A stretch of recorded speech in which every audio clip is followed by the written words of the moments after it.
পরিদর্শন করছেন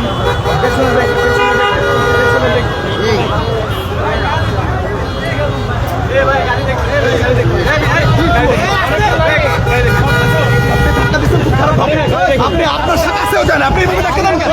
আপনি ধাক্কা দেন কেন?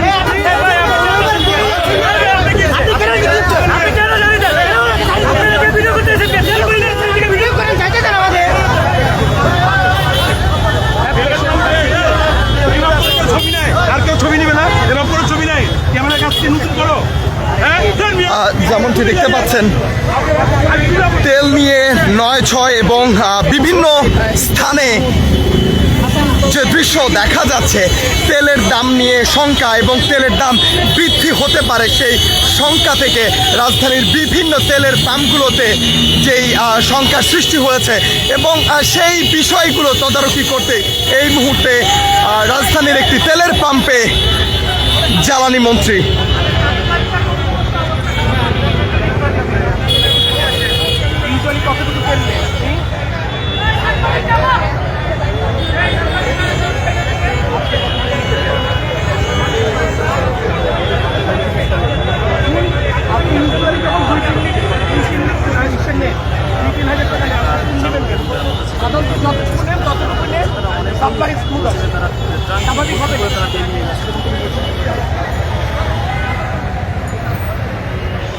আপনাদের সামনে তুলে ধরছিলাম রাজধানীর বিভিন্ন তেলের পাম্পগুলোতে পরিদর্শন করছেন জ্বালানি মন্ত্রী এবং সেখান থেকে আপনাদেরকে সরাসরি সংযুক্ত করেছি এবং তিনি প্রত্যেকটি তেলের পাম্প ঘুরে ঘুরে তিনি পর্যবেক্ষণ করছেন, পরিদর্শন করছেন কোনো ধরনের অসঙ্গতি রয়েছে কিনা এবং বিভিন্ন জায়গায় অভিযোগ উঠেছে তেলের দাম নিয়ে অসঙ্গতি, তেল দেয়া নিয়ে অসঙ্গতি, সে বিষয়গুলো তদারকি করছেন মন্ত্রী।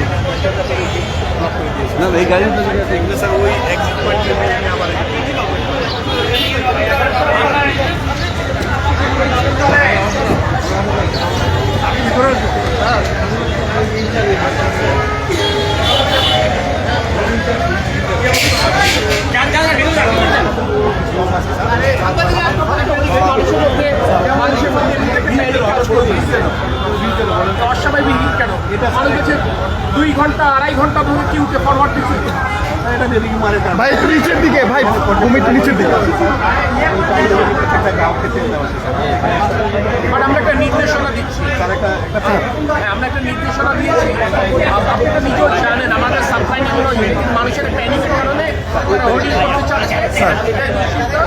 তো আমরা সবাইকে একটা নির্দেশনা দিচ্ছি, অনুরোধ করছি যে যদি আমরা মোটরসাইকেল বাইকগুলোকে অন এভারেজ 2 লিটার করে তেল দিই, সিডান কারগুলোকে অন এভারেজ 10 লিটার করে তেল দিই, এসইউভিকে যদি অন এভারেজ 20 থেকে 25 লিটার তেল দিই, দূরপাল্লার বাস আপনি 200 থেকে 220 লিটার করে তেল দেন, তাহলে দেখবে সবাইকে সবাই যদি ন্যূনতম একটা তেল পাই অতিরিক্ত নেওয়ার দরকার। আমি অনেকের সাথে কথা বললাম, তারা বলছে আমি ইউজুয়ালি 2-3 হাজার টাকা তেল দিই কিন্তু আজকে ট্যাঙ্কি ফুল করে। প্রবলেম কিন্তু এখানে সবাইকে বলেন যে তেল সবটা স্মুথ আছে, পর্যাপ্ত মজুদ আছে সবাইকে বললে সারাদিন বাইরে দাঁড়ানো, প্রত্যেকটা গ্রাহকের সাথে কথা বলতেছি, আমাদের সবাই মিলে চেষ্টা করতে হবে। আমরা একটু কথা বলতে চাই, আমরা একটু জানতে চাই যে আপনি তো নিচে পরিদর্শন করলেন, আপনি আসলে কি চিত্র দেখলেন?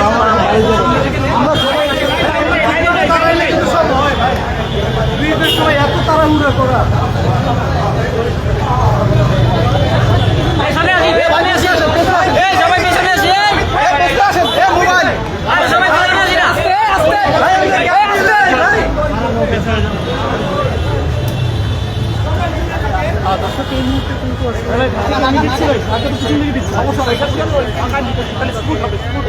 এই যে এখানে এখানে এখানে এখানে ওরা বলে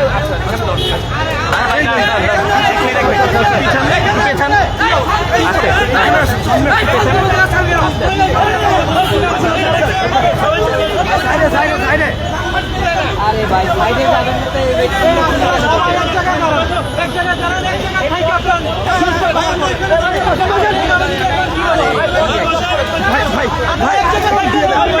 ভাই ভাই আর এইদিকে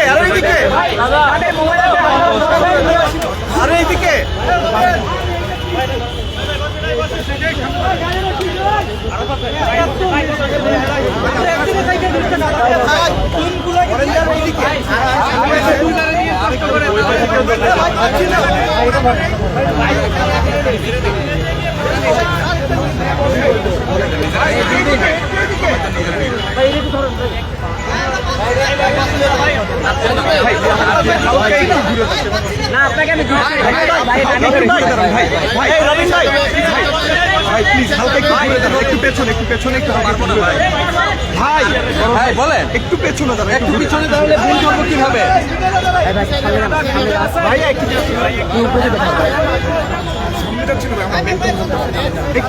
নিচে করে।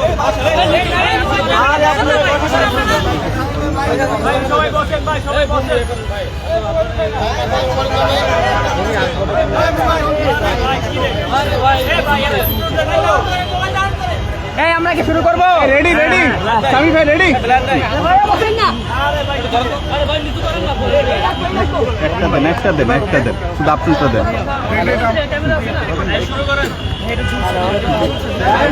আচ্ছা ভাইয়া, বিষয়টা হচ্ছে যে সবার মধ্যে একটা সংশয় যে জ্বালানি তেলের সংকট তৈরি হবে মধ্যপ্রাচ্যে, যে যুদ্ধাবস্থা তৈরি হয়েছে এই কারণে।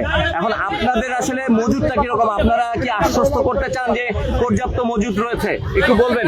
এবং আপনি তো পরিদর্শন করেছেন, কি দেখলেন? প্রথম কথা হচ্ছে যে সংশয়টি জনমনে তৈরি হয়েছে, সবাই চুপ থাকি। যে সংশয়টি জনমনে তৈরি হয়েছে আমরা এটিকে অস্বাভাবিকভাবে দেখছি না। কারণ একটি যুদ্ধাবস্থা বিরাজ করছে সারা পৃথিবীতেই। সংশয় বলেন, আতঙ্ক বলেন, দুশ্চিন্তা বলেন, এটা বিরাজ করছে। স্বাভাবিকভাবে এই সংশয়টা রয়েছে, কিন্তু আমি সরকারের পক্ষ থেকে আপনাদের মাধ্যমে জনগণকে আশ্বস্ত করতে চাই, জ্বালানি সরবরাহ নিয়ে আমি মনে করি তাদের দুশ্চিন্তা হবার মতো কোনো কারণ নেই। আমি দায়িত্ব নিয়ে বলছি, আমাদের কাছে যেটুকু মজুদ আছে এবং আগামী সপ্তাহে আমাদের যে কার্গোগুলো ভেরবার জন্য আমরা কনফার্মেশন পেয়েছি, আমি দায়িত্ব নিয়ে বলছি যে জ্বালানি নিয়ে কোনো সংকট হবে না সরবরাহের ক্ষেত্রে। কিন্তু আপনারা নিজেরা জানেন, গণমাধ্যম এটা আপনারা তুলে ধরেছেন, গত কয়েকদিনে স্বাভাবিক যেটুকু চাহিদা থাকে তার থেকে 2 থেকে 3 গুণ কিন্তু আমরা সাপ্লাই দিয়েছি। তারপরে কিন্তু এরকমের একটি অস্থিরতা আমরা দেখা যাচ্ছে। আমি যাদের সাথে কথা বললাম অনেকেই কিন্তু স্বীকার করেছেন, সাধারণত ওনারা যতটুকু তেল নেন আজকে সবাই ট্যাঙ্কি ফুল করতে যাচ্ছে। অর্থাৎ একটি সংশয় থেকে, একটা দুশ্চিন্তা থেকে, আশঙ্কা থেকে ওনারা এটি কাজটা করছেন। আমি তাদেরকে এটুকু বোঝাবার চেষ্টা করেছি যে দুশ্চিন্তা করবার কোনো কারণ নেই, আতঙ্কিত হবার মতো কারণ নেই। আমি গণমাধ্যমের সহায়তা চাচ্ছি, তারাও যেন এই সঠিক তথ্যটা তুলে ধরে। আমরা যদি সকলে স্বাভাবিক থাকবার চেষ্টা করি তাহলে ইনশাল্লাহ এই সংকট এখনো নেই, ভবিষ্যতে তৈরি হবার মতো আমি কোনো আশঙ্কা অনুভব করছি না। কারণ আমাদের যে মজুদ আছে এবং আমাদের যে পাইপলাইনে যে কার্গোগুলো আছে, ইনশাল্লাহ এটা আমরা মিট করতে পারবো। কিন্তু আমি সবাইকে এই কথাটি বলবো যে জনগণের ভোটে নির্বাচিত সরকার জনগণের দুঃখ দুর্দশা এবং দুর্ভোগ কমানোর জন্য সর্বতভাবে সচেষ্ট রয়েছে। আজকে ছুটির দিন আপনি দেখছেন আমার পাশে জ্বালানি এবং খনিজ সম্পদ মন্ত্রণালয়ের সচিব দণ্ডায়মান, আমার বাম দিকে বিপিসি চেয়ারম্যান মহোদয় দণ্ডায়মান। আমি যেমন এই দুর্গস্থ পেট্রোল পাম্প পরিদর্শন করছি, আমাদের মন্ত্রণালয়ের মন্ত্রী মহোদয়ও তার মতো করে পরিদর্শন করছেন, মাননীয় প্রধানমন্ত্রী সার্বক্ষণিক এই বিষয়টি নজর রাখছেন। তো আমরা আশ্বস্ত করতে চাই আপনাদের মাধ্যমে বাংলাদেশের জনগণকে, দুশ্চিন্তাগ্রস্ত হওয়ার কোনো কারণ নেই। আমরা যদি আমাদের স্বাভাবিক চাহিদা অনুযায়ী আমরা তেল নেই পেট্রোল পাম্প থেকে, আমি মনে করি সংকট আগামীতে হবে না। মাননীয় প্রতিমন্ত্রী, দাম বাড়ার কোনো সম্ভাবনা আছে কিনা? প্রথম কথা হচ্ছে আপনারা নিজেরা জানেন আন্তর্জাতিক বাজারে অস্বাভাবিক মূল্য বৃদ্ধি পেয়েছে। তো আন্তর্জাতিক বাজারে যখন অস্বাভাবিক মূল্য বৃদ্ধি পেয়েছে, স্বাভাবিকভাবে এটি অর্থনীতির উপর একটি চাপ তৈরি করছে, সমন্বয়ের প্রয়োজনীয়তা দেখা দিতে পারে। আমরা চেষ্টা করব যতক্ষণ পর্যন্ত তেলের মূল্য বৃদ্ধি না করা যায় আমরা সেটুকুই চেষ্টা করব। একান্ত যখন পারবো না সেটি অবশ্যই জনগণের সাথে আমরা সেটি শেয়ার করবো। আচ্ছা, বিভিন্ন ব্যবসায়ীরা, অসাধু ব্যবসায়ীরা ইতিমধ্যে তেল কম দিচ্ছে, 200 টাকার বেশি তেল দিচ্ছে না, ঘন্টার পর ঘন্টা পাম্প বন্ধ করে রাখছে, তাদের বিষয়ে আপনাদের স্পষ্ট কোনো নির্দেশনা থাকবে কিনা? প্রথম কথা হচ্ছে এই পেট্রোল পাম্পে যিনি ম্যানেজার সাহেব, তার ব্যবস্থাপক, তার সাথে আমরা কথা বলেছি, উনি কিন্তু পাবলিকলি বলছেন যে ওনাদের কাছে পর্যাপ্ত তেল আছে এবং ওনারা যে যতটুকু চাচ্ছেন ততটুকুই দিচ্ছেন। কিন্তু আমি আপনাদেরকে বিনয়ের সাথে একটি কথা বলতে চাই, যেমন গতকাল আমাদের স্বাভাবিক চাহিদা 12,000 থেকে 13,000 টন, অথচ গতকাল আমরা 25,000 টন সাপ্লাই করেছি। তার আগের দিন প্রায় 24,000 টন গেছে। For what reason? মানুষ আতঙ্কিত হয়েই কাজটা করছে, হোর্ডিং করছে। এর মধ্যে কোনো অসাধু ব্যবসায়ী থাকতে পারে। আমরা দেখছি জারিকানে করে তারা ভরে নিয়ে গেছে। গতকাল আমরা আশুগঞ্জে একটি ট্রাক আটক হয়েছে, সেখানে ট্রাক ডিজেল ভর্তি ট্রাক একটা নির্দিষ্ট গন্তব্যে যাচ্ছিল, এটা আমরা চিহ্নিত করেছি, জেলা প্রশাসন এটা আটকেছে। তো স্বাভাবিকভাবে আমরা যেটা বলবো যে প্রয়োজনের অতিরিক্ত কারোরই তেল মজুত করবার প্রয়োজন নেই, কারণ পর্যাপ্ত মজুদ হয়েছে। বরঞ্চ আমি মনে করি বৈশ্বিক এই সংকট মোকাবেলায় দেশবাসী আমাদেরকে সহায়তা করবে। প্রয়োজন হলে আমরা ব্যক্তিগত যানবাহন অ্যাভয়েড করে গণপরিবহন চলবো। আমরা যারা একদিনে 1 সপ্তাহ তেল নিতাম, প্রয়োজনে সেক্ষেত্রে আমরা 2 দিনের তেল নিই, তাহলে এই সংকটগুলো নিরসন করা সম্ভব। এবং আমরা চাই আমরা সাধারণত যতটুকু আমরা নিতাম প্রয়োজনে তার থেকে একটু কম করে নিই, তাতে আমি মনে করি দীর্ঘমেয়াদে আমরা সকলের জাতি হিসেবে লাভবান। তবে আমি আপনাদেরকে একটি কথা বলতে চাই, আমরা আপনাদের কাছে মাধ্যমে একটি বার্তা দিতে চাই, আপনাদের মাধ্যমে একটি বার্তা দিতে চাই এবং দেশবাসীর কাছে সমর্থন প্রত্যাশা করছি। কারণ বাংলাদেশের জনগণই ভোট দিয়ে এই রাষ্ট্র পরিচালনার দায়িত্ব বর্তমান সরকারকে দিয়েছে। আমরা তাদের প্রতিনিধি হিসেবে এই দায়িত্বটা পালন করবার জন্য সর্বত চেষ্টা করছি। সেই জনগণের কাছে আমরা সহায়তা চাই, কারণ আগামী রবিবার থেকে দীর্ঘমেয়াদে যেরকম সংকট না হয় জ্বালানির, আমাদের কিছু রেশনিং করতে হবে। এ ব্যাপারে আমরা নির্দেশনা লিখিত আকারে পেট্রোল পাম্পগুলোকে দেব। আমি গণমাধ্যমের সহায়তা চাই এবং আপনাদের মাধ্যমে জনগণের সহায়তা চাই। এখানে যদি আমরা সবাই মিলে একসাথে কাজ করতে পারি, দীর্ঘমেয়াদে ইনশাল্লাহ বাংলাদেশে জ্বালানি সরবরাহের সংকট হবে। ঠিক আছে, থ্যাংক ইউ। শেষ করেন।